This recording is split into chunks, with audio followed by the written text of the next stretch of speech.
Olá, meu amigo, minha amiga, seja mais uma vez bem-vindos aqui ao nosso canal. Vai responder muitas perguntas que nós recebemos aqui no canal, então preste bastante atenção.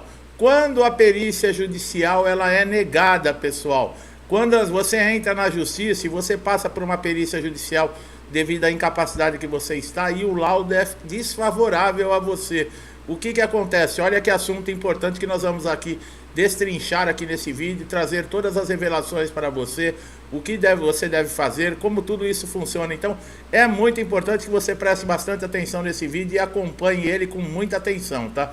De acordo com o artigo 436 do Código de Processo Civil, o juiz ele não fica vinculado a um laudo pericial, tá? Podendo formar a sua convicção a partir de outros elementos e fatos, tá? Provados no processo.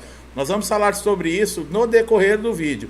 O que acontece depois da entrega do laudo, tá? O perito, ele entrega o laudo, tá? O prazo aí é mais ou menos de 15 dias úteis. Os assistentes judiciários, eles vão dar o parecer aí, no caso, informar advogados, tá? Com relação a essa manifestação do laudo. Então, o seu advogado, se você tem um constituído dentro da justiça, ele deve lhe informar qual foi a decisão que foi tomada, tá? O regulamento da Previdência Social, número 3048 de 1999, dá o tempo estipulado para implantação do benefício quando, por exemplo, a sentença é favorável ao segurado, 45 dias. Nós vamos falar sobre todos esses prazos, como tudo funciona na justiça, então presta bastante atenção no vídeo, tá? Você, caso não seja cumprido esse período, você pode entrar com mandado de segurança. Não sabe o que é mandado de segurança? Mandado de segurança é uma ação judicial que você vai entrar para informar o juiz que o INSS não está cumprindo os prazos. Principalmente, quando é do próprio INSS e da Justiça também. Existe aí o cumprimento de sentença e o INSS, muitas vezes, ele não faz esse cumprimento. O problema do mandado de segurança é que você tem que pagar um advogado, no caso aí, para entrar com essa ação, tá? Isso está na Lei 8.213 de 1991, esses prazos que o INSS também tem para analisar aí, no caso, um pedido ou mesmo cumprimento, tá? O prazo máximo para analisar, por exemplo, um benefício não é igual para todos os benefícios. Nós já falamos isso em outros vídeos. O BPC, por exemplo, é o maior deles, 90 dias, tá? No caso de pensão por morte, de auxílio acidente, é 60 dias. A aposentadoria por invalidez e o auxílio doença é 45 dias, tá? O INSS, depois da sentença, que o juiz dá a sentença, o INSS tem uns 10 dias de prazo para se manifestar. Se ele não se manifestar durante esse prazo ou se manifestar após esse prazo, o juiz pode ignorar, tá? Por ser intempestiva essa manifestação. O que fazer se o perito judicial negar a sua incapacidade? E aí? Isso quer dizer que você perdeu o processo? Isso quer dizer que acabou? Bom, dá para ganhar ainda um processo de incapacidade mesmo quando o perito judicial não reconhece essa incapacidade. Sim, é possível ter sucesso em um pedido, por exemplo, de incapacidade temporária ou mesmo de incapacidade total e permanente, que seria a aposentadoria por invalidez, mesmo quando o laudo judicial é totalmente desfavorável, tá? Vocês não sabiam disso, né? Pois é, nós vamos explicar. Agora, como eu falei, como é feita uma perícia judicial, né? A gente fala tanto de perícia judicial e nós já falamos que, por exemplo, o perito, quanto menos você conversar com o perito, melhor. Por quê? Eu já comentei aqui que o perito também, ele tem uma receita para fazer a perícia, tá? Não é assim quando entra um segurado dentro de uma sala, ele age diferente com os segurados. Não, ele age da mesma forma com todos. Por quê? Existe um padrão para ser feita a perícia. E quando esse segurado, por exemplo, ele quebra esse padrão, por exemplo, o perito faz uma pergunta: dói aonde? Aí ele, dói aqui, mas eu também dói aqui, dói lá, dói não sei o que, não sei o que. Isso é um problema. Começa a falar demais, pessoal. Começa a colocar muito problema de saúde, de doença. Ele quebra o padrão da perícia. Por isso que nós sempre falamos: fale com o perito somente o necessário. Por que isso? Olha lá, ó. O artigo 473 do laudo pericial deve conter, o que deve conter numa perícia? A exposição do objeto da perícia, tá? Por que está acontecendo a perícia? Análise técnica ou científica realizada por perito. O que ele tem que fazer? Ele tem que fazer uma análise técnica, tá? Da situação.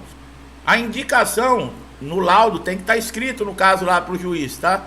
Do método que foi utilizado, esclarecendo, demonstrando-se predominantemente aceito por especialistas da área do conhecimento, que originou uma resposta conclusiva a todos os requisitos apresentados pelo juiz. O juiz, ele escolhe o perito judicial e ele quer respostas, tá? Então esse perito, ele tem que responder todas as perguntas do juiz, bem como emitir opiniões. O perito, no laudo, ele deve apresentar fundamentos, tá? Indicando que ele também alcançou alguma conclusão. No inciso 1, por exemplo, o perito deve apresentar uma fundamentação de linguagem simples e com coerência lógica. No inciso 2, é vedado ultrapassar os limites da designação, bem como opiniões pessoais que excedam, por exemplo, o exame técnico ou científico do objeto da perícia. No inciso 3, para o desempenho de sua função, o perito, os assistentes podem valer-se de todos os meios necessários. Por exemplo, ouvindo testemunhas, obtendo informações, solicitando documentações que estejam em poder do segurado, de terceiros ou até de repartições públicas, que no caso seria, por exemplo, de hospitais, bem como instruir o laudo com planilhas, mapas, plantas, desenhos, fotografias, todos os elementos necessários para objeto da perícia, tá? Para vocês verem que fazer uma perícia judicial não é a mesma coisa que no INSS. Vocês viram, o perito, ele tem que responder todas as perguntas do juiz, ele não pode emitir uma opinião própria, diferentemente do que acontece em que órgão no INSS. A maioria dos peritos, eles olham para a pessoa e já tiram a sua própria conclusão. Por quê? Porque eles não fazem um exame, eles não põem a mão no paciente, eles nem perguntam onde dói, eles não olham nem a documentação. Quer dizer, ele está emitindo, logo de cara, quando você entra na sala, uma opinião pessoal. Pronto, esse aí não está doente, esse não tem nada. Aí ele chega no computador, você dá a papelada, ele anota, mas mesmo assim ele indefere. Quer dizer, ele está emitindo uma opinião dele. Essa é a grande diferença, tá? Quando o juiz pode indeferir a perícia. Olha aí, agora nós vamos para a parte que eu falei, quando o perito, ele nega a sua incapacidade. Bom, o juiz, ele não é obrigado a seguir o laudo pericial, tá? Isso ocorre porque, no caso, o juiz possui a prerrogativa do convencimento. Ou seja, ele pode valorar as provas diante de um caso concreto como achar correto, tá? Ele tem essa liberdade e essa autonomia. O juiz não fica vinculado ao laudo pericial, podendo tomar a sua convicção a partir de outros elementos ou fatos provados no processo. O julgador pode afastar a conclusão pericial, desde que convença do desacerto em razão de outros elementos e provas constantes do auto, fundamentados na sua decisão, no artigo 479 do Código de Processo Civil. Então, mesmo que o perito judicial ele não ateste a sua incapacidade, o que pode fazer o juiz ter uma ideia completamente diferente e deixar esse laudo pericial de lado?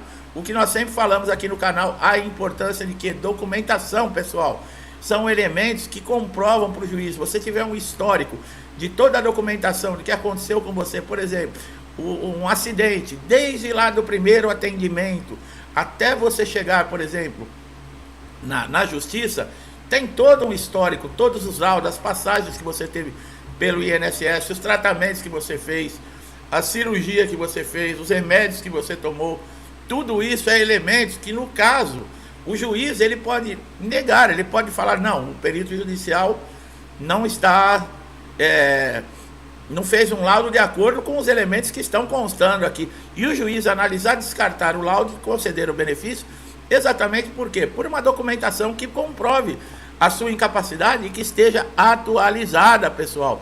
Isso é muito importante. Muitas vezes nós falamos aqui no canal, tem gente que não leva a sério. Mas olha para vocês verem como é complicado. Agora, quando o perito do INSS nega, né, a incapacidade, bom, por exemplo, um pedido de auxílio-doença, o motivo pode ter sido, por exemplo, que o perito considerou que não existe incapacidade para o trabalho, você está bom para trabalhar, tá? Por quê? Muitas vezes nós falamos de documentação, às vezes deixa faltar uma documentação, por exemplo, um laudo, ele precisa ter o nome do segurado, o nome do médico, carimbo, CRM, assinatura do médico, CID da doença, pessoal, um tempo previsto, mais ou menos, se vai precisar aí para se readequar novamente para voltar a trabalhar, se é uma doença grave ou uma lesão grave que precisa de uma cirurgia, pode ser aconselhado a aposentar por invalidez, tudo isso é bom constar no laudo. Tudo isso são elementos que você, por exemplo, no INSS, você não vai apresentar para o juiz, mas você tem que apresentar para o perito.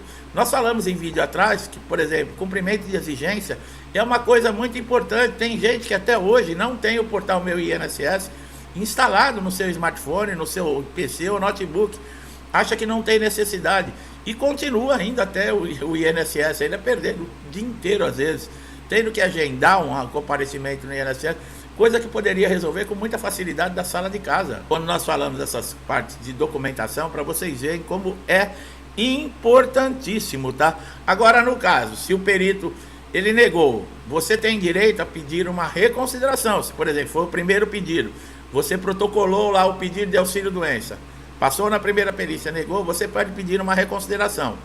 Se caso for negada novamente, você vai entrar com processo administrativo, tá? Na junta administrativa. Seria melhor conseguir receber, né, e reverter esse resultado dentro do próprio INSS, porque na justiça é aquilo, pessoal, 18, 24 meses, tem todo esse esquema de passar por uma perícia judicial, tá? Vocês viram que não é fácil, tá? Não quer dizer também que entrou na justiça o processo está ganho. Além de você estar um bom tempo aguardando o fim do processo, durante esse período, se é um benefício de incapacidade, você não pode trabalhar. Porque você não pode estar pleiteando na justiça, alegando a sua incapacidade para o trabalho e ao mesmo tempo estar trabalhando enquanto o processo não sai o resultado. Quer dizer, não tem condições. Você vai precisar, se não tiver ninguém na sua casa que continue pagando as suas contas, você vai precisar da sua família, de um amigo, de alguém para ajudar você. É uma situação muito difícil e muito constrangedora. Mas infelizmente, muitas vezes, o nosso direito não é respeitado, né, dentro do INSS e acaba fazendo com que esse segurado não tenha outra alternativa e parar na justiça. Então é isso, meu amigo e minha amiga. Eu espero que vocês tenham gostado do vídeo, que as informações tenham sido importantes, elucidado para você, tirado dúvidas. Pode ter certeza que esse é um conhecimento muito valioso que vai te ajudar bastante com relação ao INSS. Tem dúvidas sobre qualquer problema no INSS? Faça uma pesquisa aqui no canal, escreva na barra de pesquisas do canal o título, o problema que você está passando, que com certeza você vai encontrar vídeos aqui que vão ajudar você a resolver esse problema de uma forma mais simples. Ou uma informação que você não sabe como que funciona dentro do INSS ou mesmo dentro da justiça. Você só tem a ganhar, tá? Então, se gostou do nosso trabalho aqui, não deixe de dar um like aqui nesse vídeo, se inscrever no canal, ativar o sininho de notificação para você sempre receber nossos conteúdos em primeira mão, tá? Conteúdos diários que podem trazer aquela informação atualizada que vão ajudar você a resolver aquele problema de semanas, de dias ou até de meses e você não encontra uma solução dentro do INSS.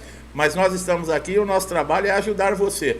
Você só tem a ganhar e o melhor de tudo, é de graça, você não paga nada. Meu amigo e minha amiga que estão sempre aqui comigo, muitos desde o início do canal, meu muito obrigado pelo incentivo, interação, compartilhamento do canal.